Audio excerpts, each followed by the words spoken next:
Bonjour à tous et bienvenue dans cette nouvelle vidéo sur le logiciel Fusion 360. Dans le tutoriel d'aujourd'hui, c'est ce crayon que nous allons modéliser ensemble. C'est une géométrie assez simple, mais ça va nous permettre de voir ou de revoir certaines bases ensemble. Donc c'est parti pour la modélisation. Donc la première chose que nous allons faire, c'est la mine de ce crayon. Donc pour ça, on va dans Créer, Cylindre. Ce cylindre va partir de ce plan, on démarre sur l'origine, et on va faire un premier cercle de 2 mm de diamètre sur une longueur de 170 mm. Donc on obtient la mine du crayon. Maintenant on va faire la partie en bois. Donc on crée une nouvelle esquisse sur ce plan. Je zoome un petit peu sur la mine. On va aller dans Créer, Projeter, Inclure et Projection et on va récupérer le diamètre de notre mine. Ensuite on va aller dans Créer, Polygone et polygone circonscrit. On part de l'origine. Donc ici, je rentre une valeur de 4 et ça va être un octogone, donc à 8 côtés. Ensuite, je vais mettre une contrainte de verticalité sur ce trait. Donc là, mon esquisse devient totalement noire, donc totalement contrainte. Je peux quitter cette esquisse. À partir de cette esquisse, je vais faire une extrusion. Donc je vais faire une extrusion de mon polygone. Donc je viens le sélectionner. Je désélectionne bien la partie du milieu qui correspond à la mine et j'extrude dans cette direction d'une valeur de 170 mm. Donc là, on voit que la mine et la partie en bois sont confondues. Donc pour les différencier, je vais modifier ici et mettre nouveau corps donc pour ma seconde extrusion. Donc de ce fait, j'ai deux corps, un corps qui va correspondre à la mine et un corps qui va correspondre à la partie en bois. Donc si je vais dans mon arborescence, on voit bien les deux corps ici. Donc je vais modifier l'apparence de la partie bois. Donc on va mettre par exemple ici du chêne ou on a peut-être du pin qui va être un peu plus clair.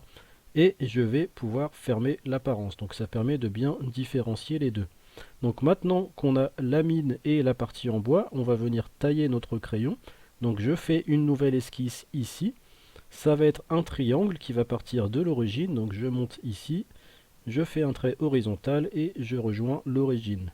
Ce triangle, je vais le coter, donc on va mettre ici une valeur de 5 mm, bon, l'important c'est de ressortir du crayon, et on va mettre ici un angle de 15 degrés. Une fois que c'est fait, je peux quitter cette esquisse, et à partir de cette esquisse, on va faire une révolution. Donc je vais prendre la fonction ici révolution. On va tourner à partir d'une partie au centre, donc on peut prendre par exemple la mine. Dans Objet à couper, il faut bien regarder qu'on coupe les deux corps et je peux faire OK. Donc j'ai donc maintenant le crayon qui est taillé. Ce qu'on peut faire maintenant, c'est la partie à l'autre extrémité, donc qui va supporter la gomme.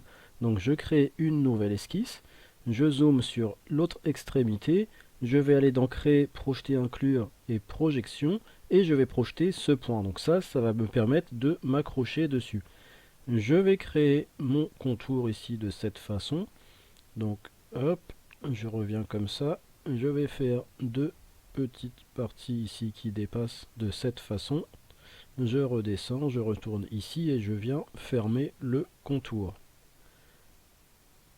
Donc une fois que c'est fait, je vais pouvoir mettre des contraintes et des dimensions. Donc déjà, je peux mettre des contraintes de collinéarité entre ces différents traits. Donc entre celui-ci et également entre celui-ci et celui-ci.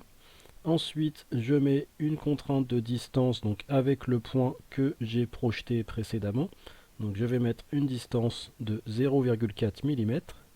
Ici, entre ces deux traits, une distance de 0,25 mm. Ici, donc entre ce trait et celui-ci, je vais mettre une distance de 0,5 mm. Donc on voit que l'autre s'est réglé en même temps. Ensuite, ici, on va mettre 3 mm. Ici, 0,5. Ici, donc 0,5 également. Entre les deux, nous allons mettre 2 mm et on va mettre une longueur totale de 10 mm. Donc ce qui va nous manquer, c'est un positionnement. Donc on va coter ce trait par rapport à ce point et on va renseigner une valeur de 2,5 mm. Donc là, mon esquisse est totalement noire, donc totalement contrainte. Donc je peux maintenant quitter cette esquisse. Et à partir de cette esquisse, nous allons faire une révolution. Donc la première fois, on a fait une révolution pour retirer de la matière. Cette fois-ci, on va faire une révolution pour ajouter de la matière. On va toujours tourner autour de la mine et on fait OK. Donc là, on a cette partie qui est apparue. On peut faire des congés ici sur ces arêtes. Donc on va mettre une valeur de 0,25 mm. Ensuite, quand on tourne le crayon, on voit qu'on a de l'espace donc entre la partie bois et la partie métallique.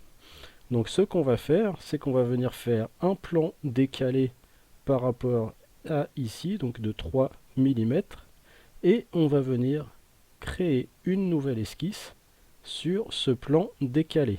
L'objectif de ça, ça va être d'allonger la partie métallique et venir en quelque sorte l'écraser sur la partie en bois.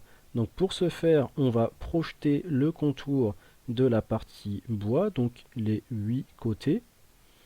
Ensuite, je peux faire OK. Et cette partie projetée, on va la décaler. Donc je vais dans Modifier, Décalage, et on va décaler cette partie donc de 0,25 mm pour garder la même épaisseur que la partie métallique. Donc par contre, il faut le mettre en négatif pour bien que ce soit à l'extérieur. Et je peux faire OK. Ensuite, je vais pouvoir déjà dire que cette partie-là, donc la partie qu'on a projetée, ça va être des éléments de construction. Donc je sélectionne tout avec la touche CTRL et je viens ici dans type de ligne, je dis que ce sont des éléments de construction. Ensuite, je peux quitter cette esquisse. Je vais venir créer une nouvelle esquisse, cette fois-ci sur la partie métallique, donc ici. De la même façon, je vais projeter le contour, donc je vais dans Créer, Projeter, Inclure et Projection. Je viens récupérer ici le diamètre extérieur et je fais OK. Ensuite, je peux quitter cette esquisse et à partir de ces deux esquisses, nous allons faire un lissage. Donc je vais dans Créer, Lissage, je sélectionne cette partie et cette partie. Donc dans Opération, je mets Nouveau corps et je peux faire OK. Donc là, on a la partie métallique qui est prolongée et écrasée en quelque sorte sur la partie bois. Donc je peux cacher les deux premiers corps. Donc par contre, notre lissage, on l'a fait plein, donc il va falloir les vider. Donc je garde que ce corps, je vais choisir coque. Je sélectionne cette face et cette face. Et je dis que je veux une épaisseur de 0,25 mm. Donc on peut remettre la partie métallique au complet, donc elle est en deux corps, on va la mettre en un seul corps, donc je choisis combiner, je sélectionne ces deux corps et je fais OK. Donc maintenant j'ai bien mon crayon en trois corps, la partie en bois, la partie métallique et la mine. Il va nous manquer un dernier élément pour que le crayon soit au complet, c'est la gomme. Donc je crée une nouvelle esquisse sur ce plan. Donc je zoome de ce côté. De la même façon que précédemment, je vais aller dans Créer, Projeter, Inclure et Projection et je vais venir récupérer ce trait. Donc ça aussi, ça va nous permettre de nous accrocher dessus au niveau de la cotation. Donc je me mets sur la vue avant et je vais tracer ici un rectangle de cette façon. Ce rectangle, je vais le coter, donc je dis que ici, je vais avoir une valeur de 4 mm et ici, je vais mettre une valeur de 14 mm. Ensuite, je vais mettre une contrainte de coïncidence entre ce trait et mon origine pour que ce soit aligné. Et enfin, je vais mettre une contrainte ici avec le trait que j'ai projeté pour, encore une fois, l'aligner. Donc à partir de là, on va pouvoir faire une révolution donc autour de ce trait. Et je peux faire, donc déjà je dis que c'est un nouveau corps et je peux faire OK. Donc on voit qu'il y a un espace entre la partie métallique et la gomme, donc je vais mesurer le diamètre. Donc il aurait fallu que je mette un rayon de 4,4, donc je vais modifier mon esquisse et ici je renseigne une valeur de 4,4 mm. Donc là ça se met à jour et on voit bien que c'est la même dimension. Donc je vais rajouter un congé ici, donc par exemple un congé de 2 mm. Et on va venir modifier l'apparence de notre gomme. Donc ici, je clique sur apparence. Donc on va mettre, donc je ne pense pas qu'il y a de gomme, hein. On va mettre un plastique. Donc on va mettre par exemple ici un plastique rouge mat. Si on veut modifier la couleur, on double-clique dessus. On va mettre un ton plutôt rose. Donc on va choisir un rose pâle, donc à peu près ici. Et je fais terminer. Donc j'ai maintenant le crayon qui est modélisé, donc la partie mine, la partie en bois et la partie métallique avec la petite gomme au bout. Donc ça reste une géométrie assez simple, mais comme je disais au début, ça nous a permis de revoir certaines bases. Donc j'espère que cette vidéo vous aura plu et vous aura été utile. Je vous invite d'ailleurs à mettre un petit pouce bleu si la vidéo vous a plu et à me laisser vos impressions dans les commentaires. Je vous invite également à vous abonner à la chaîne pour les personnes dont ce n'est pas encore le cas. Et moi je vous dis à bientôt pour la prochaine vidéo.